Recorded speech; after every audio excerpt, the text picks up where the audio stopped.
tardes, mi nombre es María Antillano.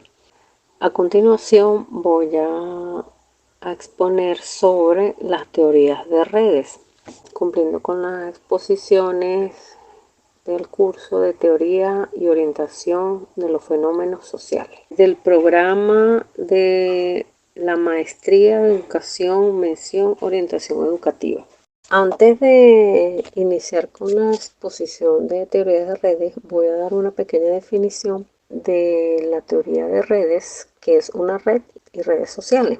La teoría de redes se define el conocimiento de cómo funcionan los mecanismos de comunicación entre personas, la propagación de ideas, mensajes y los cambios que ocurren de acuerdo a la interpretación de esa idea y de esos mensajes. ¿Qué es una red?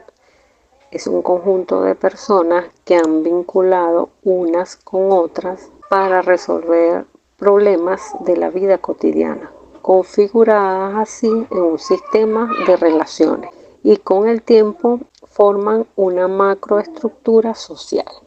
Según Michel 1969, las redes sociales las definen como un conjunto de bien delimitados de actores individuales, grupales, organizaciones, comunidades, sociedades globales, vinculados unos a otros a través de una relación o un conjunto de acciones sociales. Cada red social presenta características diferentes, ya que en su totalidad pueden ser usados para interpretar el comportamiento social de las personas implicadas. Los actores sociales que se hace allí mención son los diferentes tipos de personas, colectivos sociales, servicios públicos, se pudiera mencionar, incluso las diferentes ciudades.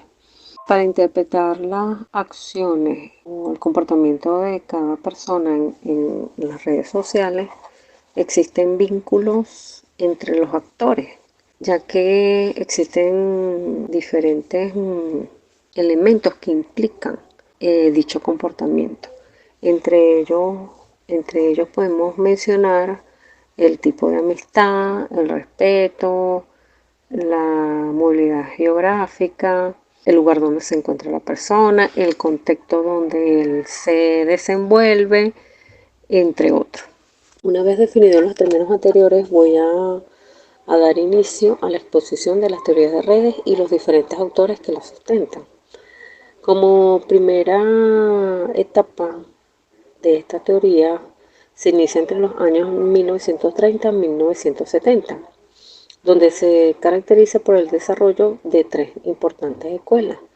La primera es la sociometría, la cual está representada por los autores de Kurt Lewin y Jacob Moreno, quienes se interesaron por formalizar las relaciones sociales en pequeños grupos.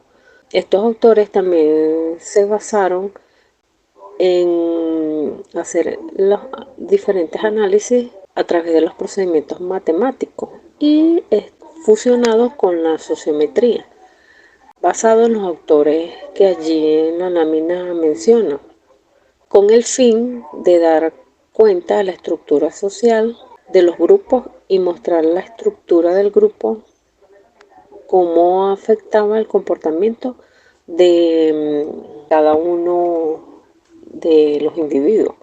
Jacob Moreno define la sociometría como la investigación sobre la evolución y la organización de grupos y la posición de los individuos dentro de dicho grupo. El estudio que él realizó fue en una institución de rehabilitación, donde él se hacía la pregunta por qué los jóvenes se escapaban en serie, y descubrió que estaban ligados entre ellos y que formaban una red. Dicha red permitía de cierta forma una comunicación de la información entre ellos y contribuían a la circulación de rumores.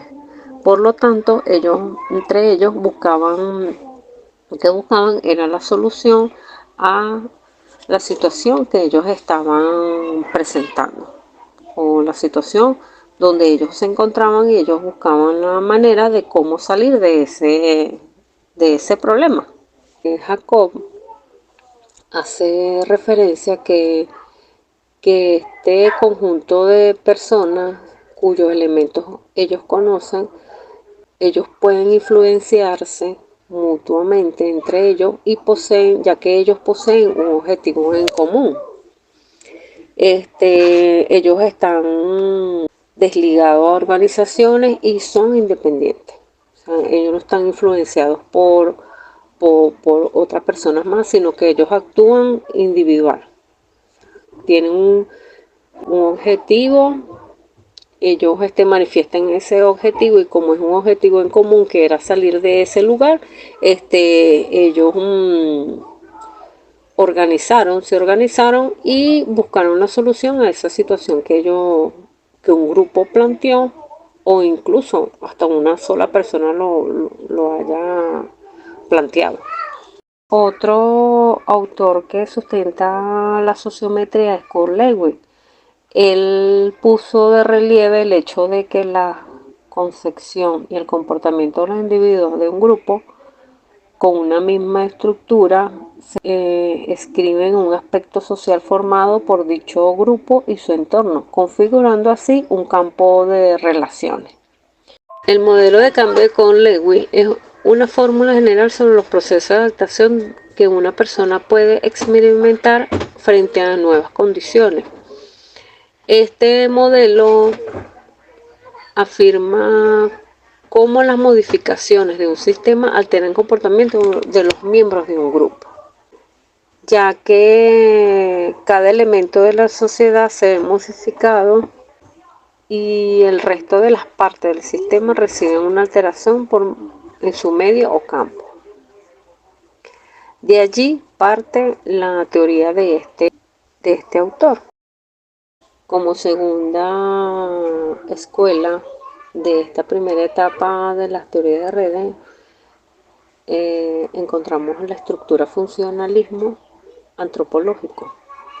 Según Warner y Mayo, se centraron en el estudio de las estructuras de grupos pequeños y subgrupos, utilizando ampliamente los sociogramas. Basado en la sociometría de los estudios de Jacob, sus investigaciones mostraron que no solo la existencia de relaciones entre personas, sino que descubrieron que los subgrupos de los que formaban parte estaban articulados entre sí en una compleja red de relaciones que explicaban su integración global en el sistema.